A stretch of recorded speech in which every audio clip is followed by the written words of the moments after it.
എല്ലാവർക്കും നല്ല നമസ്കാരം. ഞാനിപ്പോൾ ചാലക്കുടി നഗരസഭ 5-ാം വാർഡിൽ പനമ്പള്ളി കോളേജിൻ്റെ ഒക്കെ സൈഡിലൂടെ പോകുമ്പോൾ പാറക്കുളം എന്ന് പറയുന്ന സ്ഥലത്താണ്. അവിടെ പറമ്പിക്കാട്ടി സുനിൽ എന്ന് പറയുന്ന ചേട്ടൻ്റെ വീട്ടിലാണ് ഞാൻ ഇരിക്കുന്നത്.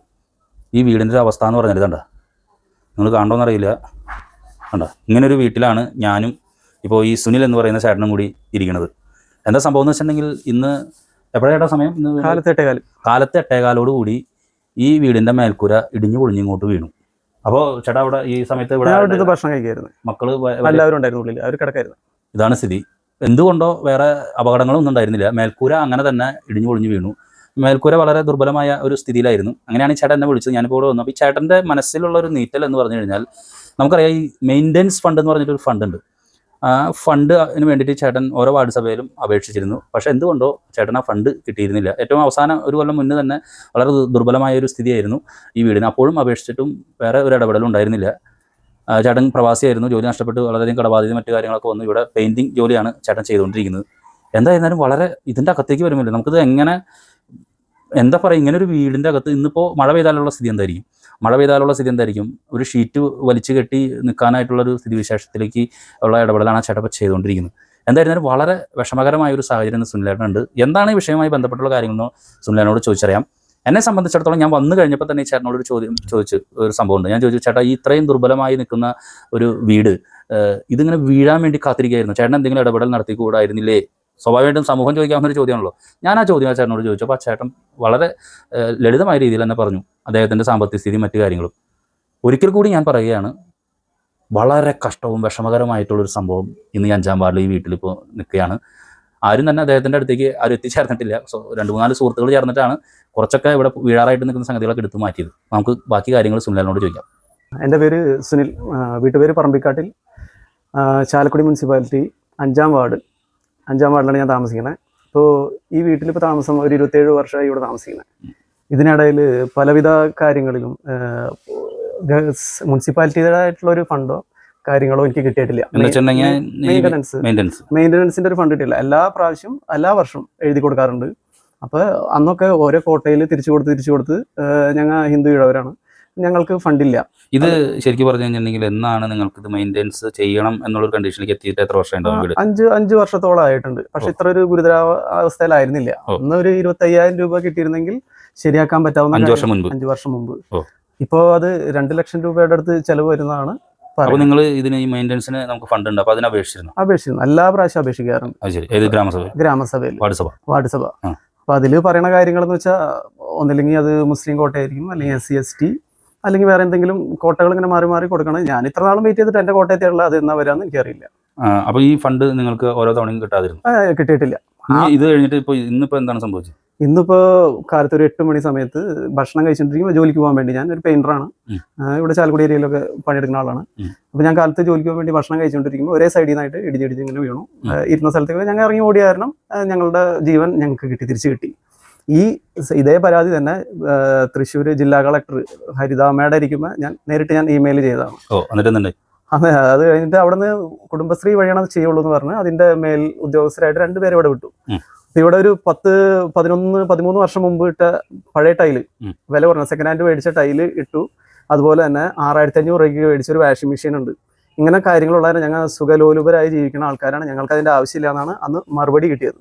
അന്നും ഇതേ അവസ്ഥ തന്നെയായിരുന്നു, ഒരു വലിയ വ്യത്യാസങ്ങളൊന്നുമില്ല. എൻ്റെ വീട്ടിലിപ്പോൾ പണ്ട് ഞാൻ ഗൾഫിലായിരുന്നു, പ്രവാസിയായിരുന്നു, അവിടുന്ന് ജോലി നഷ്ടപ്പെട്ട് തിരിച്ചു വന്ന ആളാണ്. ഇവിടെ പെയിൻറ്റിംഗ് പണിക്ക് പോകുന്ന ആളെന്ന് പറയുമ്പോൾ എൻ്റെ അവസ്ഥ മനസ്സിലാക്കാൻ പറ്റും. പിന്നെ 2 മക്കളെ പഠിപ്പിക്കുന്ന കാര്യത്തിലാണ് ഞാൻ മുൻഗണന കൊടുത്തതാണ്. അവർക്ക് CBSE സ്കൂളിലാണ്, ഞങ്ങൾ പട്ടിണി കിടന്നാലും നല്ല വിദ്യാഭ്യാസം കിട്ടട്ടെ എന്ന് വെച്ചാൽ അവിടെ വിട്ടത്. അപ്പോൾ അതിൻ്റെ ചിലവുകൾ ഏകദേശം അറിയാം. അത് ഇവിടെ വ്യാസ വിദ്യാനികേതൻ എന്ന് പറഞ്ഞ സ്കൂളിലാണ് 2 പേരും പഠിക്കുന്നത്. അവരുടെ ഫീസ് തന്നെ കൊടുക്കാൻ അത്ര ഞെരിയാണ് ഞങ്ങൾ ജീവിക്കുന്നത്. അപ്പോൾ മാസത്തിൽ 30 ദിവസം പണി മുടങ്ങാണ്ടുണ്ടായാൽ മാത്രമാണ് ഇതെല്ലാം മുന്നോട്ട് പോകുള്ളൂ. ഇനിയിപ്പോൾ എൻ്റെ കയ്യിൽ കുറേ പൈസ നീക്കിയിരിപ്പ് ഉണ്ടായിരുന്നു എന്നുണ്ടെങ്കിൽ എനിക്കിത് ആരും സഹായം തേടാണ്ട് ചെയ്യാൻ പറ്റുമായിരുന്നു. സ്വാഭാവികമായിട്ടും ഇപ്പോൾ ഈ വീട് കാണുമ്പോൾ സാധാരണ ഒരു മനുഷ്യന് തോന്നുന്ന ഒരു സംഗതിയാണ്, ഇത് ഇത്രയും ദുർബലമായ ഒരു സ്ഥിതിയിൽ ഈ വീട് ചേട്ടൻ എന്തെങ്കിലും രീതിയിൽ ഈ വീട് മെയിൻ്റെനൻസ് ചെയ്യാനായിട്ടുള്ള ഇടപെടൽ എന്തുകൊണ്ട് നടത്തിയില്ല എന്ന് സമൂഹം ചോദിക്കില്ലേ?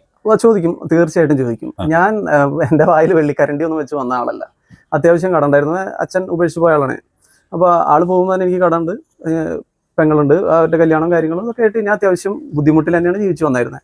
പൈസ നീക്കി വെക്കണം എന്നുണ്ടെങ്കിൽ അത് നീക്കി വെക്കുക തന്നെ വേണം. നമ്മൾ മനസ്സിൽ കരുതേണ്ട പൈസ ആവില്ല, അതല്ലെങ്കിൽ ഒരു ലോട്ടറി അടിക്കണം. ഇപ്പൊ ഈ ദുർബലമായ സ്ഥിതിയിൽ ഈ വീട് ഇത്രയും മോശമായ കണ്ടീഷൻ ആയിരുന്നിട്ട് കൂടി ഈ വിവരം മെമ്പറെ മറ്റാളുകളെ അറിയിച്ചു? തീർച്ചയായും എല്ലാവരോടും പറഞ്ഞിട്ടുണ്ടായിരുന്നു, അപ്പൊ എല്ലാ പാർട്ടിക്കാരോടും പറഞ്ഞിട്ടുണ്ട്. ഓ. എങ്ങനെ എന്തെങ്കിലും ചെയ്യാൻ പറ്റുകയാണെന്നുണ്ടെങ്കിൽ ഇത് അത്ര വലിയൊരു കാര്യമായിട്ട് എനിക്ക് തോന്നണില്ല. പക്ഷേ വാർഡ് മെമ്പറുമായിട്ട് സംസാരിച്ചപ്പോൾ വാർഡ് മെമ്പർ പറഞ്ഞ സംഭവം, നിങ്ങൾക്ക് ഇതുമായി ബന്ധപ്പെട്ട് 25,000 രൂപ ഏത് ഘട്ടത്തിലും വാങ്ങിച്ചു തരാൻ തയ്യാറായിരുന്നു, പക്ഷേ നിങ്ങൾ അതിനു വേണ്ടി താല്പര്യം കാണിച്ചില്ല. ഒന്ന്. രണ്ടാമത് ഇവിടുത്തെ സൊസൈറ്റിയുമായി ബന്ധപ്പെട്ട് ഒരു ഫണ്ട് എന്തോ ചെയ്തു തരാമെന്ന് പറഞ്ഞിരുന്നു, അതും നിങ്ങൾ വേണ്ടത്ര ഇത് ഇടപെട്ടില്ല. മൂന്നാമത്തെ സംഭവം, ഇവിടുത്തെ ഒരു റോട്ടറി ക്ലബ്ബുമായി ബന്ധപ്പെട്ട് ഒരു ഫണ്ട് നിങ്ങൾക്ക് തരാമെന്ന് പറഞ്ഞു, പക്ഷേ അതുമായി ബന്ധപ്പെട്ട കാര്യങ്ങൾ നിങ്ങൾ ചെയ്തില്ല. നിങ്ങൾക്ക് ഇതിനോട് വലിയ താല്പര്യം ഉണ്ടായിരുന്നില്ല എന്നാണ് വാർഡ് മെമ്പർ പറഞ്ഞത്. അതിനെക്കുറിച്ച് എന്താ? അതിപ്പോ എന്ത് വേണം പറയാലോ.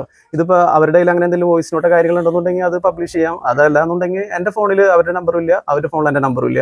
ഞങ്ങൾ നേരിട്ട് ഇതുവരെയായിട്ട് സംസാരിച്ചിട്ട് പോലും ഈ കാര്യത്തിന് വേണ്ടിയിട്ട്. ഞാൻ ഇതിനു വേണ്ടി ഗ്രാമസഭയിലേക്ക് വന്നപ്പോൾ പ്രശ്നങ്ങൾ ഉണ്ടാക്കരുത്, അവിടെ ഇരിക്കാം, എന്നിട്ട് സംസാരിക്കാം, നിങ്ങളുടെ കാര്യത്തിൽ ഏകദേശം തീരുമാനമായിട്ടുണ്ടെന്നാണ് പറഞ്ഞത്. അതായിട്ട് മുനിസിപ്പാലിറ്റിയുടെ സഹായമാണ് ഞാൻ ചോദിച്ചത്, റോട്ടറി ക്ലബിന്റെ സഹായം ഞാൻ ചോദിച്ചിട്ടില്ല.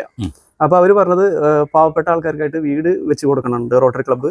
അപ്പൊ അതിന്റെ കാര്യങ്ങളൊന്ന് പറയാൻ വേണ്ടി ഒരാളെന്നെ വിളിച്ചായിരുന്നു. ഞാൻ തിരിച്ചു വിളിച്ചിട്ട് ആളെ കിട്ടേണ്ടായിരുന്നില്ല. ആള് പറഞ്ഞ പ്രകാരം എന്ന് വെച്ചിട്ടുണ്ടെങ്കിൽ വീടിന്റെ ഫ്രണ്ടിൽ നിന്ന് നമ്മൾ പാവപ്പെട്ടവരാണ് എന്ന് തോന്നിക്കണ രീതിയിൽ, അതെനിക്കറിയില്ല എങ്ങനെ വേണം, ഇനിയിപ്പോൾ ഷർട്ട് ഊരിയിടണോ അതല്ലെന്നുണ്ടെങ്കിൽ വേറെ എന്തെങ്കിലും ചെളി വാരി തേക്കണോന്ന് അറിയില്ല. അപ്പൊ അങ്ങനെ നിന്നിട്ട് ഫോട്ടോ എടുത്തിട്ട് അവർക്ക് അപേക്ഷിക്കാൻ പറഞ്ഞു. ഞാൻ ഇന്ത്യ രാജ്യത്ത് താമസിക്കുമ്പോൾ ഒരു ഗവൺമെന്റ് നമ്മുടെ ടാക്സ് കൊണ്ട് മുന്നോട്ട് റൺ ചെയ്ത് പോകുന്ന സ്ഥലത്ത് ഞാൻ എന്തിനാണ് റോട്ടറി ക്ലബിന്റെ മുന്നിൽ തല നീട്ടി നിൽക്കുന്നത് എനിക്കറിയില്ല. ഇതൊക്കെ നിസ്സാര കാര്യങ്ങളുള്ള മെയിൻ്റനൻസ് വെച്ച് 2 ലക്ഷം രൂപ ചാലക്കുടി മുനിസിപ്പാലിറ്റിയിലേക്ക് അങ്ങനെ ഒരു ബുദ്ധിമുട്ടുള്ള ഒരാൾക്ക് കൊടുക്കാൻ പറ്റില്ല എന്നുണ്ടെങ്കിൽ പിന്നെ ഞാൻ എന്തിനാ വോട്ട് ചെയ്യണമെന്നാണ് ഞാൻ ചോദിക്കുന്നത്. ഇതല്ലാണ്ട് എനിക്ക് വേറെ ഇതിൽ കാര്യങ്ങളൊന്നും പറയാനില്ല.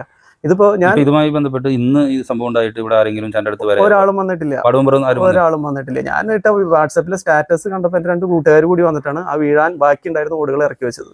ഇത്ര നേരമായിട്ട് ഞാൻ ഭക്ഷണം പോലും കഴിച്ചിട്ടില്ല. ഇതിന്റെ പിന്നാലെ സൊസൈറ്റിയിൽ ലോൺ ഓൾറെഡി ഞാൻ അപേക്ഷിച്ചതായിരുന്നു. അത് ഇന്ന് ഇപ്പോൾ ഈ വീട് ഇടിഞ്ഞ് പൊളിഞ്ഞു വീണത് ഉച്ച കഴിഞ്ഞിട്ടാണ് എനിക്ക് കിട്ടിയത്.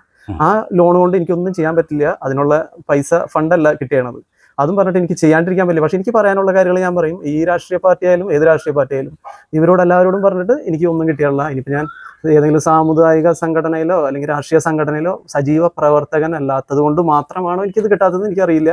ഇത് ഇപ്പോൾ ചേട്ടന് ഭാര്യ മക്കളൊക്കെ ഉണ്ടല്ലോ, ഇന്നത്തെ ദിവസം ചേട്ടാ ഇത് രാത്രി മഴ പെയ്താൽ ഇത് ചേട്ടാ ഇങ്ങോട്ട് എന്താണ് ഇപ്പം ഇന്ന് ചെയ്യാൻ പോകുന്നത്? ഇപ്പോൾ എനിക്ക് പോകാൻ വേറെ ഇടങ്ങളൊന്നുമില്ല. ഞാനൊരു 1000 രൂപ ചിലവാക്കി ഒരു ഷീറ്റ് മേടിച്ച് മുകളിലിടും. ആ ഷീറ്റ് നനയാത്ത സ്ഥലത്ത് അതിന്റെ കീഴെ വെള്ളം വീഴാത്ത സ്ഥലത്ത് ഞാൻ കിടക്കും. അതല്ലാതെ എനിക്ക് വേറെ ബന്ധുക്കാരോ ആൾക്കാരോ ആരില്ലാത്ത കാരണം ഞാൻ ഇവിടെ തന്നെ കിടക്കാനാണ് ഉദ്ദേശം. എന്നെ സംബന്ധിച്ചിടത്തോളം ഞാനിതിനെ ആരും കുറ്റപ്പെടുത്തുന്നില്ല. മെയിൻ്റനൻസ് ഫണ്ട് എന്ന് പറയുന്നത് ആളുകൾക്ക് ലഭിക്കാനുള്ള സംഭവമാണ്. വിശക്കുന്ന സമയത്തല്ലേ നമ്മൾ ഭക്ഷണം എടുത്തിട്ട് കാര്യമുള്ളൂ. വാർഡ് മെമ്പർ ഞാൻ വിളിച്ച് സംസാരിച്ചു. വാർഡ് മെമ്പർ പറഞ്ഞത് ഇവർക്ക് ഇതുമായി ബന്ധപ്പെട്ട മെയിൻ്റനൻസ് ഫണ്ടൊക്കെ അനുവദിക്കാനല്ല ഇടപെടൽ നടത്തി, ഇവർ വേണ്ട എന്നാണ് പറഞ്ഞത്. പക്ഷേ ആ ചേട്ടൻ പറയുന്നത് അങ്ങനെയല്ല. എന്തായിരുന്നാലും ചാലക്കുടിയിലെ പൊതുസമക്ഷത്തോട് എനിക്ക് പറയാനുള്ളത്, നമ്മുടെ സുനിലേട്ടൻ, നമ്മുടെ 5-ാം വാർഡ്, നമ്മുടെ ചാലക്കുടി നഗരസഭ ഒന്ന് ഹെൽപ്പ് ചെയ്യാലോ, ഒന്ന് ഹെൽപ്പ് ചെയ്തുകൂടെ? ചാലക്കുടിക്കാരെ നമുക്കൊന്ന് ഹെൽപ്പ് ചെയ്തുകൂടെ? ഇങ്ങനെ ഒരു അവസ്ഥയിൽ നിങ്ങൾ കാണുന്നില്ലേ? നമുക്കും ഇല്ലേ നമ്മുടെ വീടുകളിൽ പിള്ളേരും മക്കളും ഭാര്യയും എല്ലാവരും ഒക്കെ ഇല്ലേ? ഇന്ന് മഴ പെയ്ത് കഴിഞ്ഞാൽ എന്തായിരിക്കും സ്ഥിതി? ഇന്നോ നാളെയോ എന്തായിരുന്നാലും എത്ര ദിവസം പിടിക്കും ഇത് ഡ്രസ് വർക്ക് ചെയ്ത് റെഡിയാക്കാൻ? കൈ ഓർക്കേണ്ട സമയമാണ്.